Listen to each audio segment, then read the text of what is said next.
Assalamualaikum warahmatullahi wabarakatuh. Saya akan ngaji tentang betapa mudahnya berbuat baik dan betapa mudahnya bersosialisasi yang jadi kebutuhan sosial masyarakat. Kemudian di saat yang sama sebagai kebaikan menurut Islam. Ini saya baca kitab yang sangat otoritatif, yaitu kitab Sahih Muslim, di mana kita tahu dalam Islam, pegangan ahli sunnah wal jamaah, juga pegangan ulama seluruh dunia adalah Al-Kutubus Sittah, kitab 6, diantaranya yang hadis Bukhari Muslim.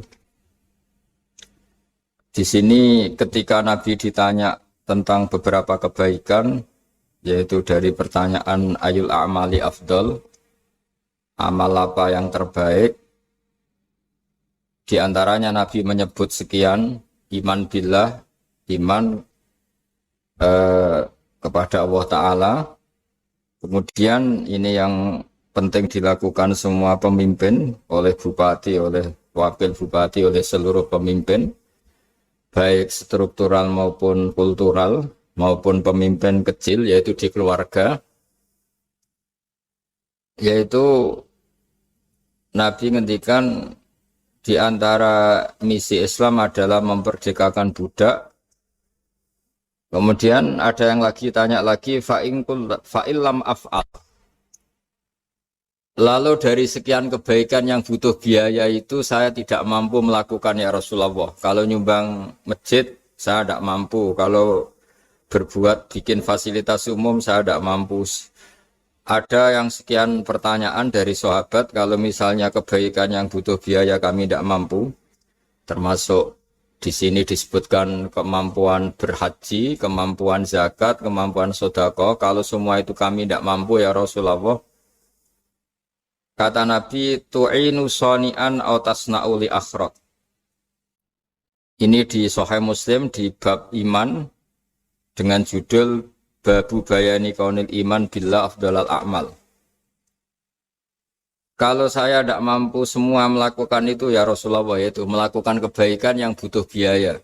Kayak bangun masjid, bangun jalan, bangun fasilitas-fasilitas publik. Tu'inu sani'an aw tasna'u li akhraq. Tu'inu nulungi sira sani'an ing wong sing ahli sun'ah, ahli kreatif atau ahli, kalau orang sekarang itu bilang dia pekerja. Dia pekerja rumahan atau production house atau apa saja. Aw tasna'u li akhraq. Atau kamu membantu orang yang tidak punya pekerjaan.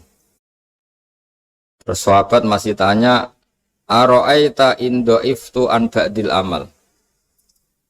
Kalau semua kebaikan aktif saya tidak mampu melakukan ya Rasulullah, kebaikan menolong orang lain, kebaikan yang bersifat aktif. Jawabnya Nabi, dan ini pegangan saya, pegangan kita semua, panduan dari Rasulullah SAW, Nabi ngendikan, takufu syarroka anin nas fa innaha shadaqatun minka ala nafsik. Ya, saya ulang lagi, takufu syarroka anin nas fa innaha shadaqatun minka ala nafsik. Kamu dalam berislam cukup menjaga supaya kejelekan kamu tidak punya imbas pada orang lain. Ya, ini penting dalam Islam, jadi kalau tidak bisa berbuat baik, potensi keburukan kita jangan sampai menimpa orang lain. Keburukan itu bisa kejahatan kriminal, bisa kejahatan pidana atau merugikan orang lain, atau kejahatan yang tidak sampai kriminal tapi mengganggu orang lain. Misalnya contoh gampang ini, saya sumpek-sumpeknya sendiri ingin jalan-jalan, main di teman yang di jam kerja. Ini kan sumpek-sumpeknya saya sendiri ingin hiburan, terus wisata atau dolan ke teman yang sebetulnya saat itu dia mungkin ngaji atau kerja atau harus memenuhi kewajiban cari nafkah. Gara-gara nemuin saya, akhirnya dia dikomplain sama majikannya, atau gara-gara nemuin saya dia akhirnya tidak ngaji sama santrinya, atau gara-gara nemuin saya dia terganggu aktivitasnya, itu juga tidak boleh. Karena berarti keburukan kita punya akibat pada orang lain. Jadi kaidah dalam Islam itu kalau tidak berbuat baik, potensi keburukan kita ini jangan sampai menimpa orang lain. Sehingga di sini Islam menyarankan uzlah. Uzlah itu nyepi. Jadi misalnya kita baru penat, baru bawaannya itu emosi, baru gak suka kumpul orang, itu ya sebaiknya jangan jalan-jalan. Karena di antara kebaikan Islam itu tabassum, senyum, atau talqatu wajhin, ceria. Tapi karena kita mungkin jatuh kredit, jatuh hutang, atau punya masalah keluarga, sehingga bawaan kita itu emosi. Nah, dalam seperti ini sebaiknya uzlah, menutup diri. Sehingga kata Rasulullah SAW dalam zaman akhir di antara kebaikan itu kamu meninggalkan manusia aktivitasnya, kemudian watada'un nas min syarrik, kamu meninggalkan manusia supaya enggak kena keburukan kamu. Jadi ada momen, ada saat di mana kita mungkin kalau ketemu orang itu bawaannya ingin sengak, ingin ngomong yang enggak enak, atau kita baru penat, itu sebaiknya uzlah saja, mengurung diri di kamar atau isolasi sendiri, karena bawaannya baru emosi. Nah ini yang jarang dipraktekkan. Kalau sekarang malah banyak yang saat susah, malah bawaannya ingin namam, ingin menvonis orang lain atau ngadili orang lain. Padahal pesannya Nabi, kalau semua kebaikan aktif tidak bisa kamu lakukan itu, takuffu syarra ka'anin nas fa innaha shadaqatun minka ala nafsik.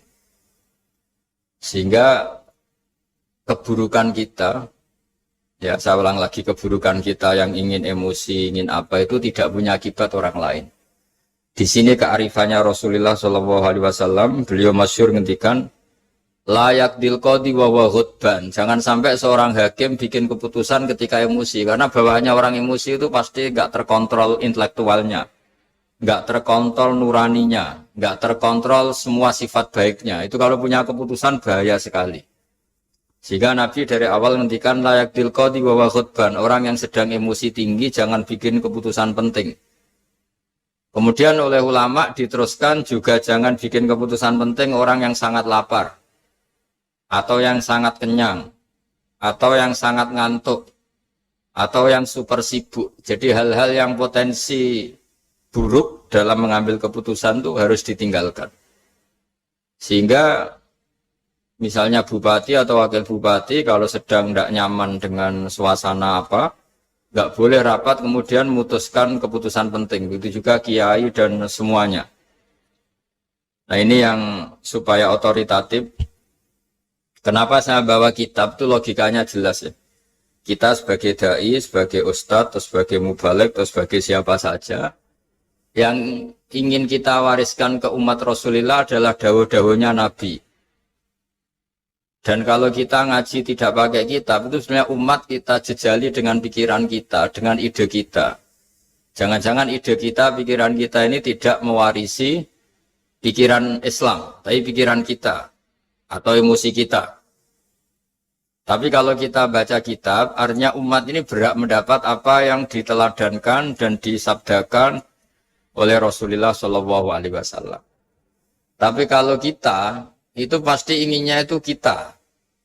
Misalnya kita Bupati Banyuwangi, mungkin kita akan cerita Banyuwangi dengan asik. Tapi bagi daerah lain, apa urgensinya bagi saya? Begitu juga kalau kita kiai, mungkin kita akan cerita fadhilnya kiai. Tapi bagi orang lain yang keutamaannya jadi pekerja, jadi satpam, jadi guru, jadi pegawai negeri yang adil. Sehingga subjektivitas kita ini akan tinggi.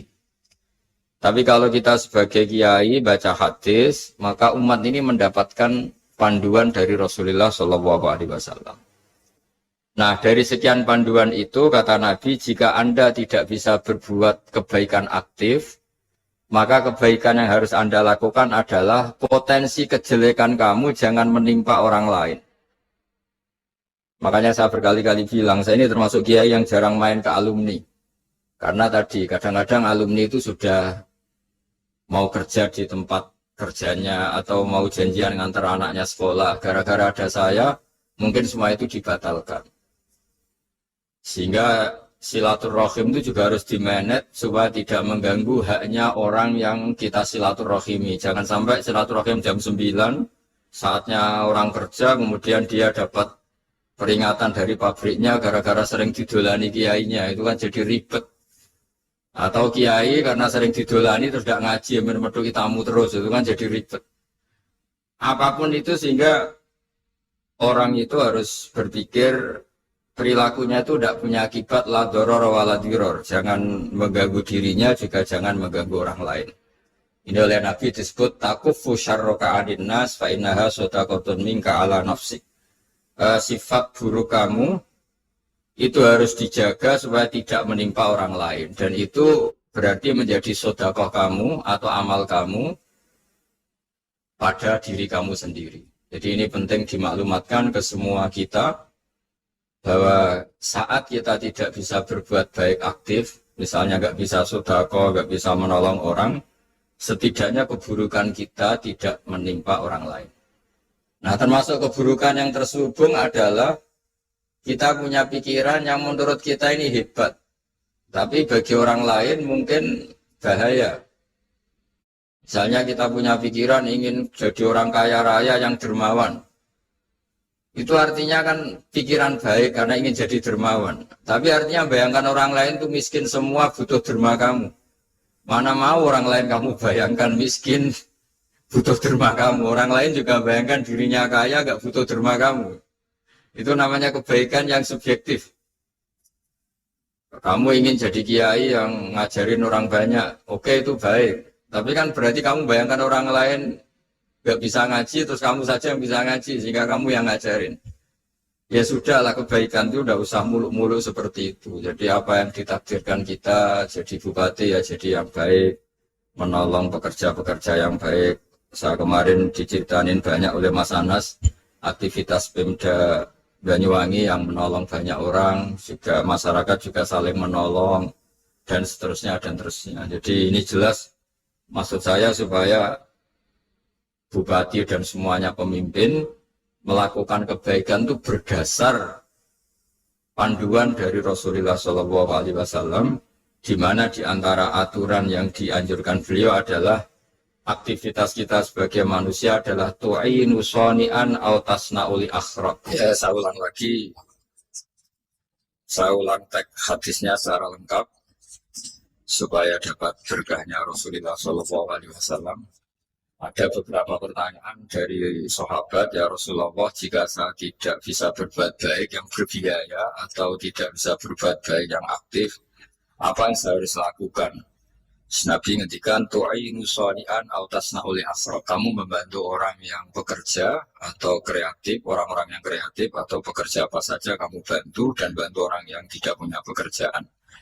Terus ditanya lagi, qultu ya Rasulullah ara'aita in dha'iftu an ba'dil amal. Bagaimana kalau itu pun saya tidak bisa ya Rasulullah? Terus Nabi ngendikan tafuqifu syarroka anin nas fa innaha shadaqatun minka ala nafsik. Yang penting keburukan kamu tidak menimpa ke orang lain, dan itu bagian dari sedekah kamu. Nah, perlu saya ingatkan ke semua kita lah. Makanya pentingnya membaca umat Islam dengan ilmu usul fikih. Saya berkali-kali bilang, jika ada seseorang tidur, itu jangan kamu baca sebagai tidur yang meninggalkan tahajud, meninggalkan sholat qiyamul lail, meninggalkan wiridan di malam hari. Tapi juga bacalah saat itu dia tidak dugem, tidak maksiat, tidak narkoba. Sehingga barokahnya ilmu itu ada respek pada umat Islam yang tidur. Karena tidur itu juga ada fungsi meninggalkan sekian maksiat, sekian kriminalitas. Jadi kalau kita kulino tidak baca dengan ilmu, maka melihat orang tidur itu ya kayak meninggalkan tahajud, meninggalkan wiridan, meninggalkan qiyamul lail. Sehingga bawaannya kita ini akan kurang respect. Tapi kalau kita membacanya dengan ilmu, orang yang tidur di malam hari, maksudnya ya sudah sholat isya, itu ada sekian potensi maksiat yang dia tinggalkan. Dia tidak merasani orang, tidak adu-adu orang di medsos, dia tidak dugem, tidak meninggalkan. Pokoknya ada sekian kebaikan dalam saat tidur itu.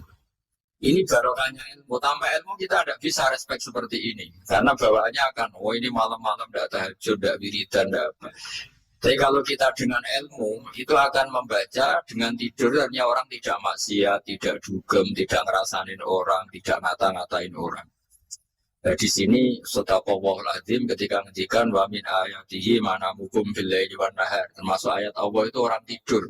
Maksudnya tidur yang dengan dimaknai positif tadi, bisa istirahat, bisa meninggalkan maksiat, bisa apa-apa.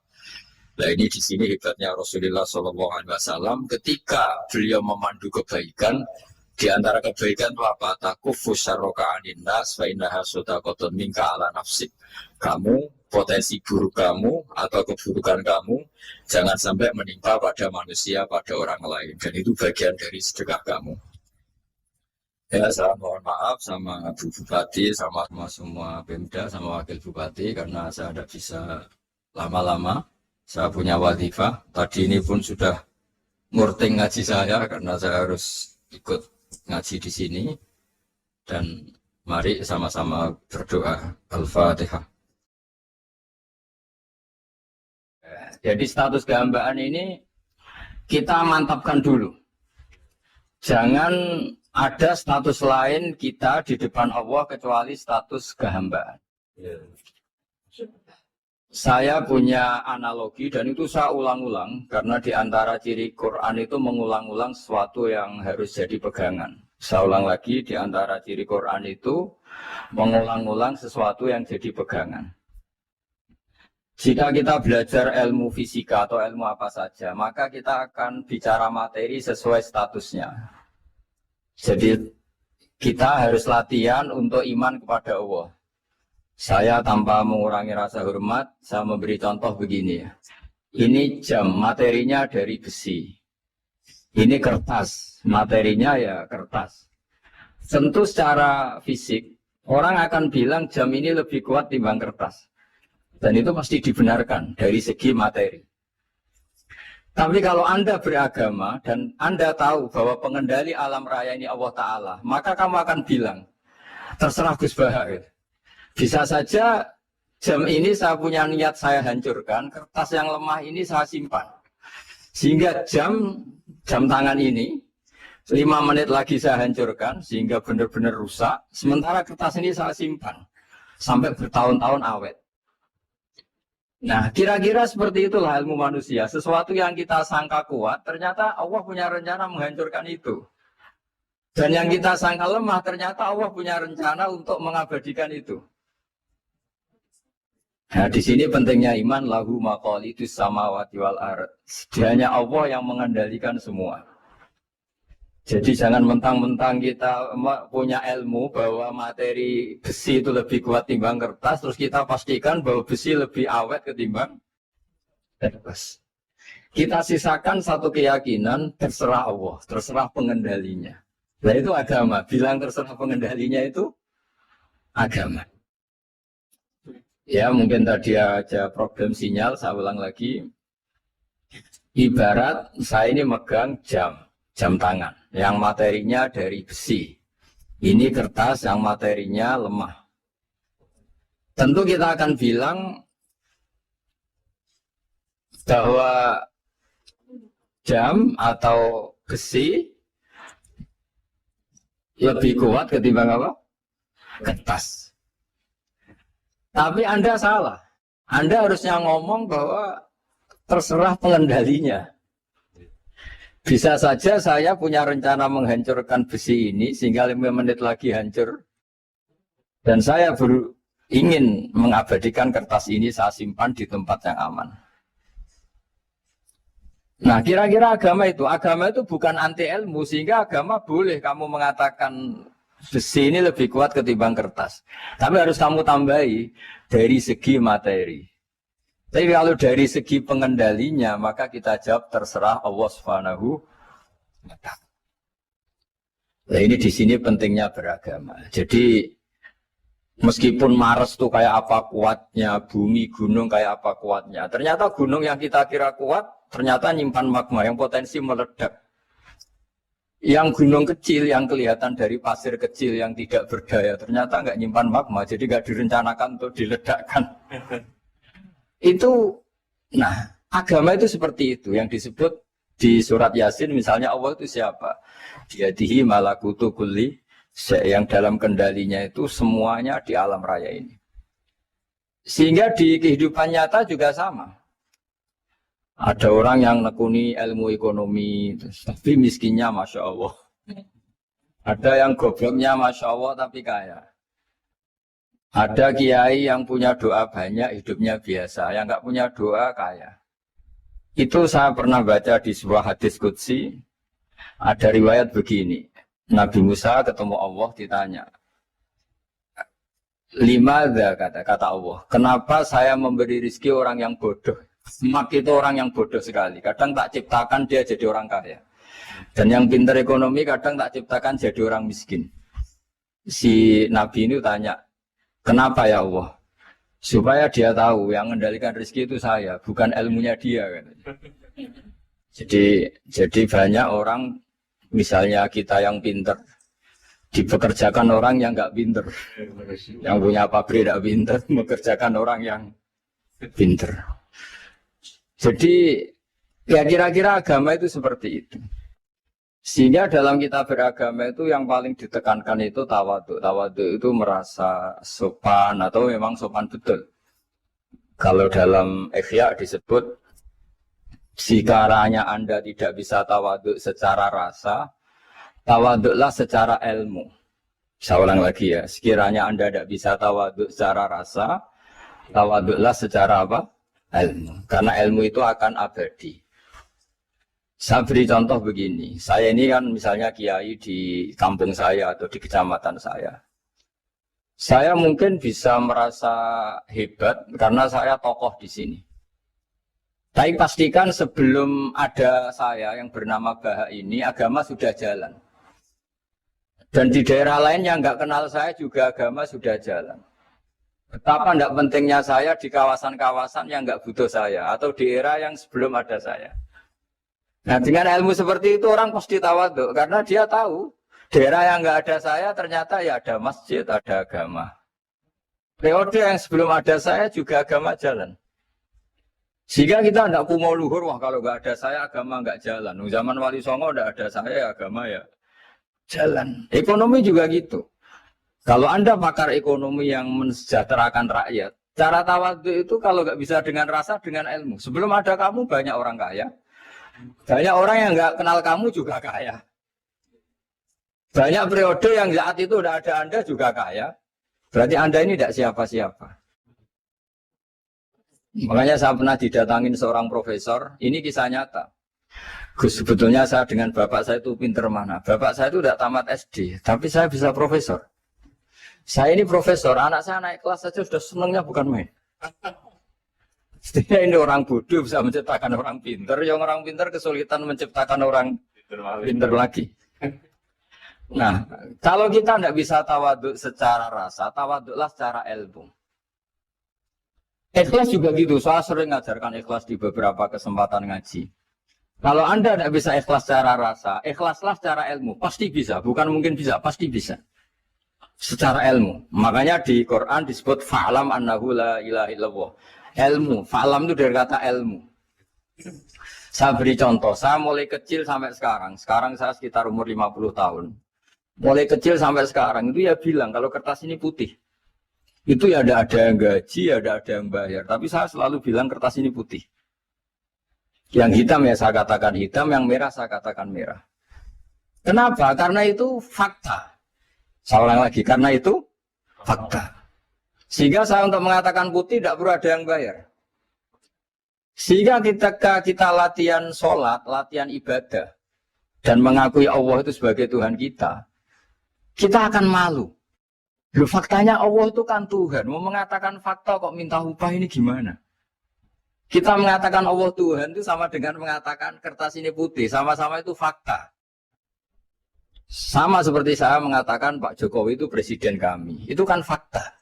Masa nunggu kalau dikasih BLT katakan presiden, kalau enggak ya enggak. Itu kan ribet jadi. Pak Manut misalnya rektor UGM. Mbok saya gak digaji di sana atau gak kerja di sana, bilang kalau beliau itu rektor. Pak Ganjar gubernur Jawa Tengah. Mbok saya dikenal apa enggak, ya beliau tetap gubernur. Lama sekali kita mengatakan fakta itu ikhlas. Ikhlas itu artinya gak minta apa-apa. Karena kita ingin ngomong sesuai fakta. Nah Allah Tuhan itu fakta. Gitu. Nah kenapa untuk mengatakan Allah Tuhan nunggu? Saya ini Tuhan kamu.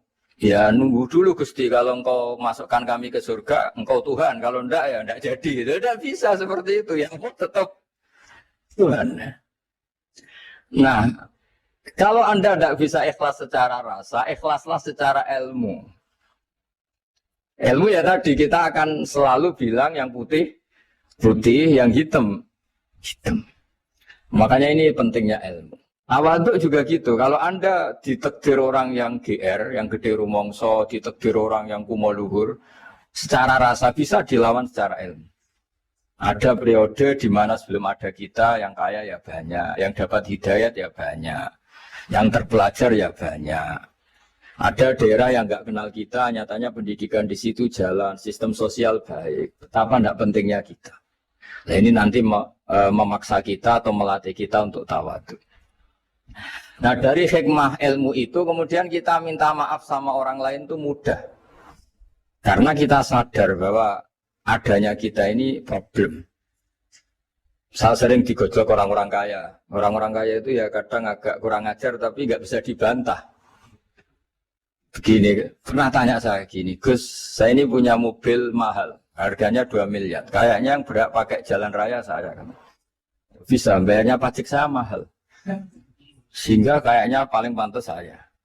Yang naik ontel itu kan nggak bayar pajak. Harusnya nggak boleh pakai jalan gitu. Terus saya bilang, mbah-mbahnya yang naik ontel itu pejuang, bapak kamu enggak. Kamu nggak warisnya. Artinya ada teori dalam kitab hikam itu kitab tasawuf dalam pesantren. Itu kebaikan saja di soal. Misalnya begini, kita ini bangga sebagai urip yang tertib, hidup yang tertib di kantor, di tempat-tempat pekerjaan. Tapi kalau itu semua terjadi, kalau ada kecelakaan di jalan itu nggak ada yang nolong langsung. SAR paling efektif, tim penolong paling efektif ya orang-orang nganggur itu. Orang-orang yang di jalan-jalan di perapatan itu kalau ada kecelakaan langsung nolong. Itu nanti ambulan itu yang kedua, ketiga, yang nolong pertama ya orang-orang yang nganggur-nganggur di jalan itu. Ada orang tersesat nolong. Maka ketika seorang sahabat tanya, ya Rasulullah kalau engkau melarang kita jagongan di jalan, itu kita tidak bisa. Jadi kata Nabi, ya silahkan saja, tapi adu faktorik, kamu di jalan itu datangkan. Apa itu? Ya kamu bisa amar ma'ruf nahi mungkar. Coba kalau di terminal, di tempat publik banyak orang yang soleh, itu nanti copet ya sungkan. Yang mau jambret ya sungkan, karena yang di situ orang-orang soleh. Nanti yang nggak sholat juga sungkan karena yang di situ banyak yang sholat.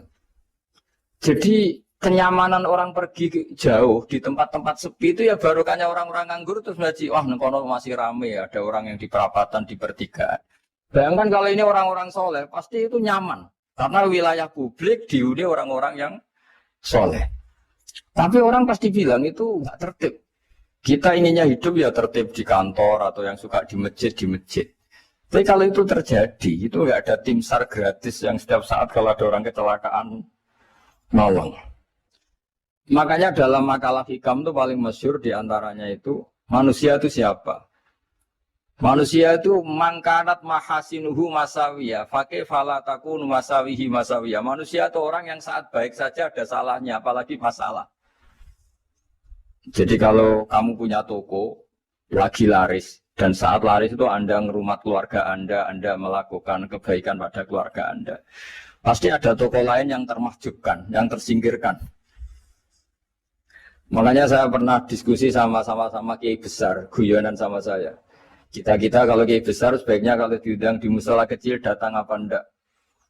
Kata kiai yang satu, jangan datang Gus, itu jatahnya kiai kecil.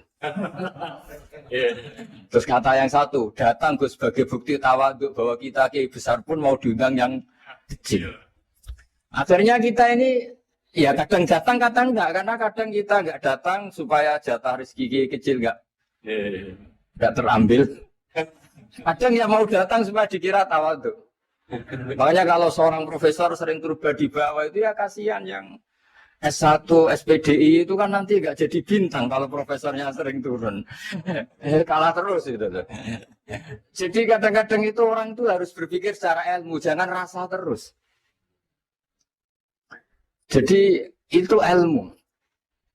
Jadi semua yang kebaikan yang kita lakukan itu secara ilmiah bisa diperdebatkan. Ada orang senang ngomong serius supaya bangsa ini maju. Tapi bapak saya itu pesan saya, kamu kalau ngiyai itu jangan sering ngomong serius kan. Masyarakat sudah capek mikir utang, mikir keluarga. Jadi itu sowan kiai tidak ngomong serius lagi nanti capek kan. Sehingga kiai dulu itu kalau ketemu orang ya guyon terus.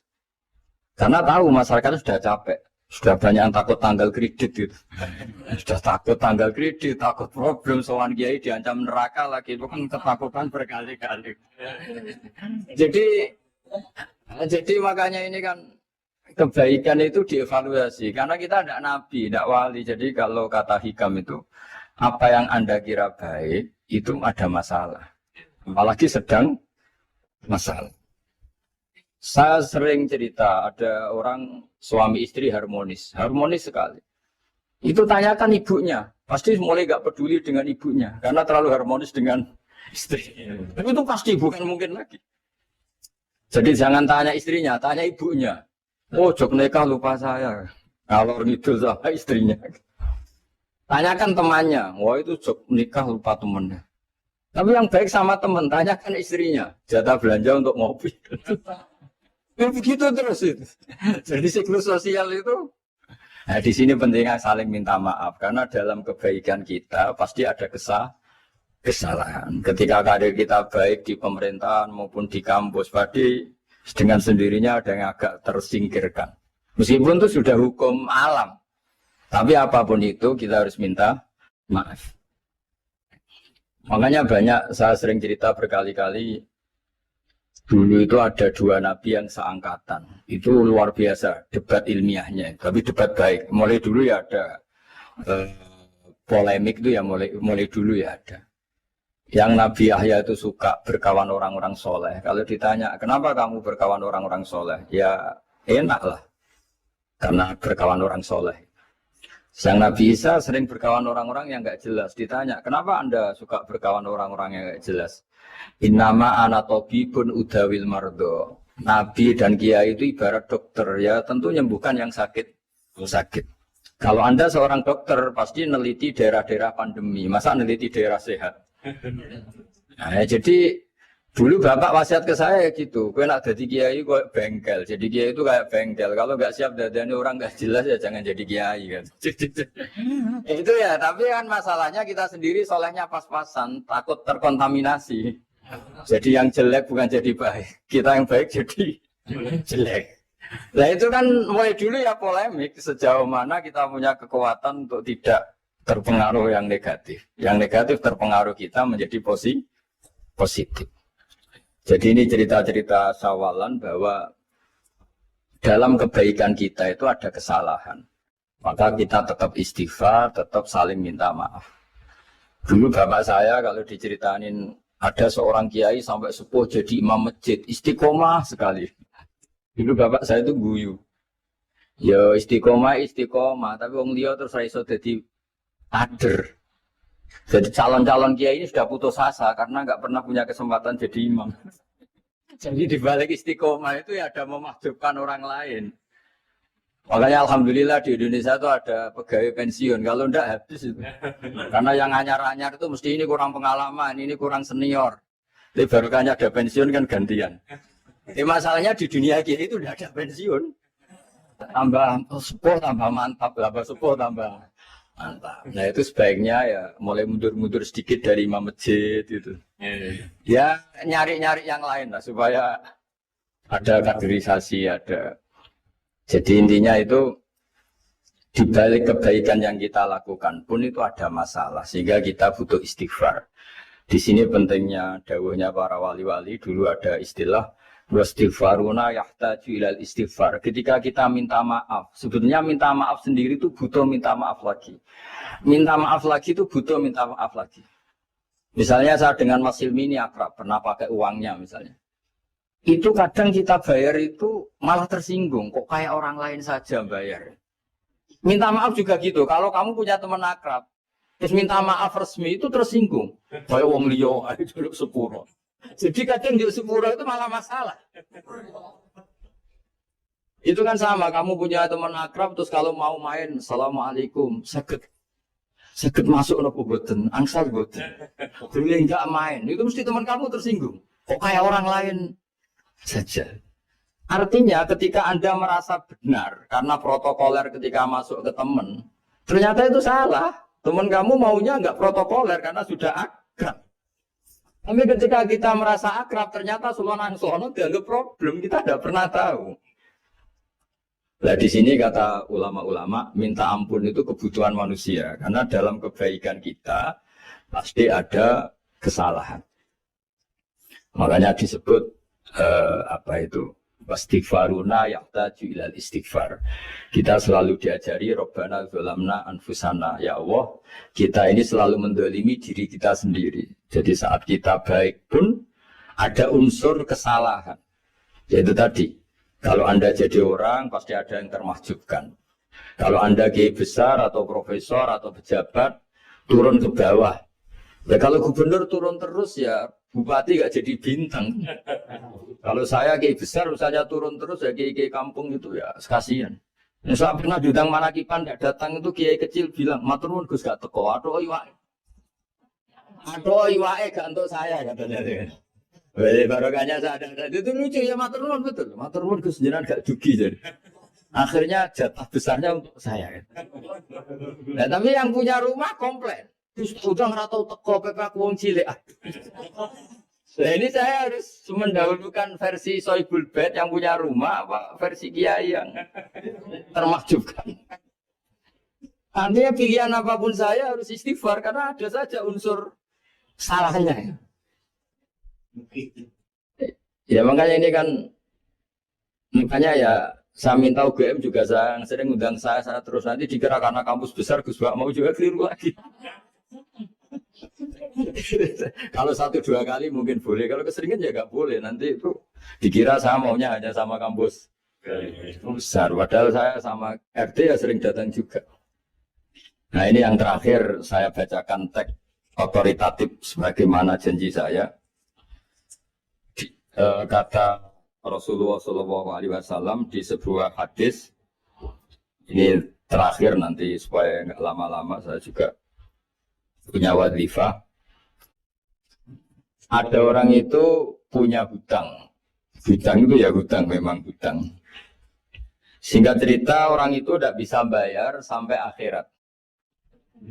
Dan aturannya Allah, orang yang punya hutang tidak bisa bayar ini harus diaudit, harus diselesaikan di akhirat. Kalau tidak bisa diselesaikan di dunia, diselesaikan di akhirat. Walhasil akhirnya di akhirat itu ditagih dan tidak mampu bayar. Karena di akhirat sudah tidak ada kredit, tidak ada ATM, tidak ada apa saja.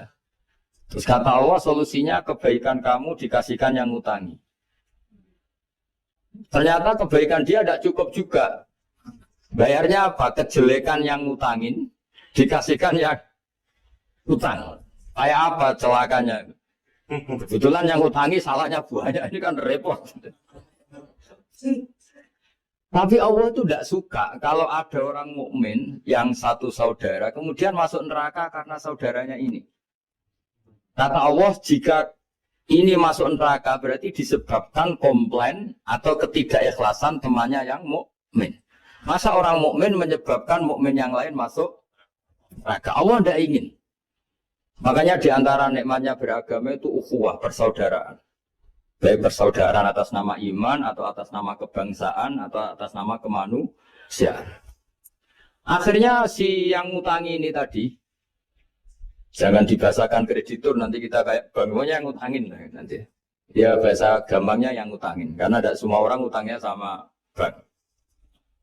Sama Allah ditunjukkan satu surga yang luar biasa. Nanti tak baca teks Arabnya ya, supaya dapat berkahnya bahasa Arab. Terus saking mewahnya surga itu, si yang ngutangin tanya, ya Allah itu untuk Nabi siapa? Karena semewah itu pasti untuk kelas Nabi. Atau untuk wali siapa? Katanya, terus kata Allah, sabda Allah, untuk siapapun yang mampu membeli. Lalu siapa yang bisa membeli surga semewah itu? Kamu bisa.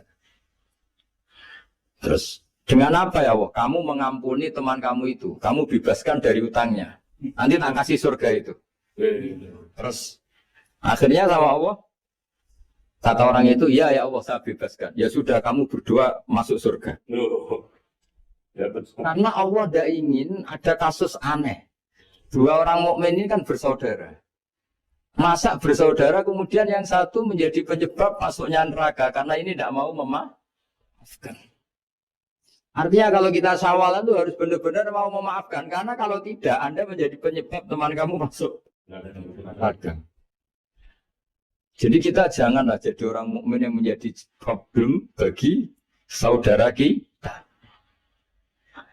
Jadi makanya saya itu berharap ada wali utang saya tidak bisa bayar karena ini masih dibela-belain Allah ini. Karena Allah nggak ikhlas kalau ada walinya masuk neraka. Jadi kalau ada wali utang kamu itu utangin saja, doain nggak bisa nyaur, no? Nggak bisa bayar. Nanti ini akan dibela-belain Allah di akhirat. Karena wali ini nggak pantas masuk neraka. Ya, jadi kalau ada wali utang kamu mau bayar sudah tidak usah bayar, nanti di akhirat saja. Lah yang ribet kalau yang kamu utangin dia ahli neraka, kamu nagihnya disuruh masuk neraka. Nah itu ribet itu, sudah utang dia ahli neraka. Ya tak baca teksnya supaya ini ada di kitab Ihya halaman 197 juz 2. Status hadisnya waqala sahihul isnad, kata Imam Hakim. Hadis ini sahihul isnad. Saya baca Arabnya nanti insya Allah sebagian ya supaya kelihatan teks aslinya di bab hukukul muslim. Nama Rasulullah Shallallahu Alaihi Wasallam jalisun ifdohika hatta badat sanaya. Nabi ketika santai-santai duduk tahu-tahu tertawa sampai gigi depannya itu kelihatan. Jadi tertawa sangat sampai gigi depannya kelihatan. Yang notabene beliau sering hanya senyum. Kali ini tertawa betul sampai gigi depannya kelihatan. Faqala Umar radhiyallahu anhu ya Rasulullah bi abi anta wa ummi mal ladzi adhakaka. Apa yang bikin kau sampai tertawa seperti itu? Qala rajulani min ummati jasaya baina yaday rabbil izzah. Dua lelaki dari umatku sama-sama sungkeman nuntut keadilan di depan Allah. Jasaya itu sungkem. Duduk bersimpuh itu kalau dalam bahasa Arab itu apa namanya jasiyah. Faqala ahaduma ya rabbi khudli madlamati min hadha. Faqala wa rudda ala akhika madlamata. Qala ya rabbi lam yabqali min hasanati syai'un. Faqala wa ta'ala li talib kaifa tasna'u bi akhika wa lam yabqalahu min hasanati syai'un. Faqala ya rabbi falyahmil anni min auzari. Kalau kebaikannya dia tidak cukup, ya salah saya supaya dilimpahkan ke dia. Terus summa fadat aina Rasulullah sallallahu alaihi wasallam bil buka. Nabi di tengah-tengah cerita itu nangis. Senangis-nangisnya karena habis seneng lalu nangis karena ini kan kebaikannya sudah dikasihkan habis cukup enggak cukup. Akhirnya kejelekan yang utangin ini diberikan. Makanya kalau kamu ingin masuk surga, utangi orang-orang soleh sebanyak-banyaknya. Dan doain nggak bisa apa? Nyaur. Tapi tak jamin orang soleh itu nggak suka utang. Karena hidupnya sederhana ini. Kayaknya saya tidak akan utang Mas Ilmi itu. Karena orang soleh itu hidupnya sederhana, pasti tidak butuh. Kalaupun utang paling ya untuk makan kan gampang nyaurnya apa? Terus kata Rasulullah faqala inna dzalika la yaumun azimun yauma yahtadun nasu fihi ila ayuhmala anhum min auzarihim. Terus fayaqulu Allah ta'ala lil mutadzallim irfa basarak. Coba kamu lihat yang di sana itu ada apa?